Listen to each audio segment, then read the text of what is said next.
February 2010.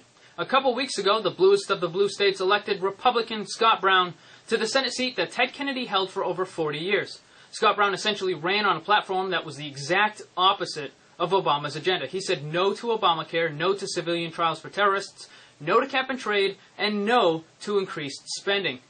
Here is the insanity of it, though. Most liberals are actually claiming that the reason why Brown won was because the Democrat Party isn't far enough to the left. They also said that the voters of Massachusetts were still angry at George W. Bush, and that's why they elected Scott Brown. Many prominent Democrats were trying to play this up as if it was a win for them. Even Obama was claiming that he was just like Scott Brown, and that's why the people elected Scott Brown. It quite literally makes no sense whatsoever. It's like two men with shovels down in a hole. The first man says, maybe digging isn't the best way to get out of this, to which the second man replies, no, we simply aren't digging fast enough. The people have clearly sent a message to the Democrats and the White House stating that their far-left policies will not be tolerated, and so it was expected that Obama would deliver a more center-oriented State of the Union address. Instead, Obama and the rest of the delusional liberals felt it was better to move even further to the left. Napoleon said, never interrupt your enemy when he is making a mistake. Right now, the Democrats are making a catastrophic mistake in believing that in order to succeed, they must move further to the left. Far be it from me to stop them from shooting themselves in the foot. We should encourage the liberals to continue their anti-American far-left ideology, as it will mean sweeping losses for them later this year. I submit the following hypothesis. My cat is smarter than a liberal. This is my cat. You may remember her from such starring roles as So I Guess Everything is Racist. A while ago, my cat would scratch on one of the walls. I decided to buy a squirt gun to let her know that scratching the wall was not allowed. It took only one time of catching the cat scratching the wall and then shooting her with a squirt gun for her to realize she shouldn't do that anymore. I don't even have to use a squirt gun anymore. She simply doesn't scratch the wall. Now, let's look at the behavior of liberals. Instead of scratching the wall, they were pushing far-left anti-American legislation. The owners, i.e. we the people, decided that this behavior should not be allowed. We tried to tell the liberals not to do it, but much like a cat, they are incapable of understanding simple instructions. So we bought a few squirt guns called Virginia and New Jersey, and used them on the liberals. At first, the liberals were confused and didn't understand what was going on, but we the people thought that they might get the hint. Unfortunately, the liberals could not understand simple cause and effect. So then we saw them doing more far-left anti-American legislation, most notably the healthcare bills. This time we used a squirt gun called Massachusetts.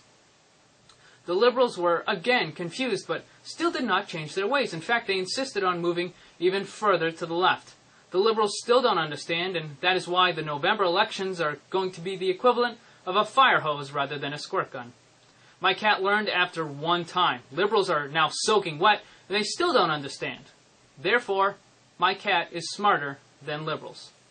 I made a pre-State of the Union video where I said that virtually everything Obama said would be a lie, and as it turns out, I was right.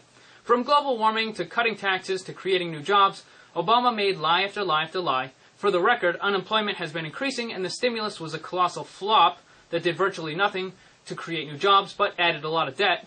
Additionally, although there were some financial trickery that went on, there were absolutely no tax cuts from the Obama administration. I don't understand how anyone could watch him and not be aware that he lied constantly. My cat was able to tell Obama was lying, and yet liberals can't see it. I guess that only further proves my hypothesis. Soon after the State of the Union, Obama went and spoke with Republicans at a GOP event. I understand that the President of the United States is due a certain level of respect, but when that person is lying profusely and intentionally damaging this country, then he needs to be set straight. A few people asked somewhat difficult questions, but they really didn't hold him accountable for his lies and actions. First of all, this is a Republican event, so I do not know why he was there in the first place, but regardless of if he's the president, that was our event, and invited or not, to permit him to act as he did is simply unacceptable. I really wish someone had the nerve to stand up and say something like this. Mr. President, with all due deference. You see how phony that sounds? When you first took office, you bragged about beating the Republicans, that you did not need us, and proceeded to lock us out of all important decision-making. You now say that you want to work with us, but only after you couldn't force through your far-left agenda. Well, I have news for you, Mr. President. We don't want to work with you. You are arrogant, narcissistic, coddled by the media, in bed with special interest, race-baiting, and intellectually bankrupt. We don't want to work with you. Mr. President, your idea of bipartisanship means that conservatives throw away everything and simply agree to what you want. Even if we did meet in the middle, you want a complete takeover of healthcare by the government. We want no such thing.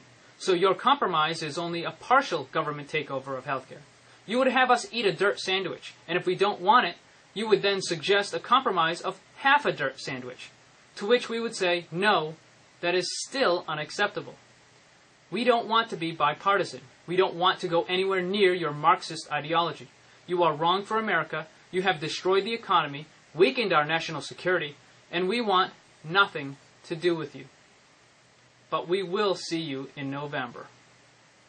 Do you think that Republicans should cave in and work with the Obama administration, or continue to fight and resist the far-left ideology?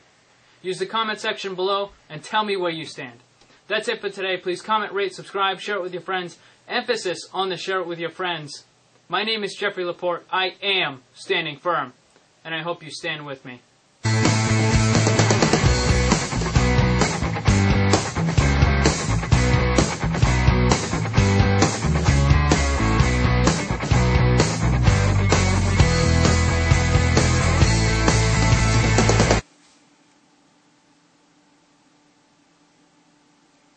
This is my other cat, who is also smarter than liberals.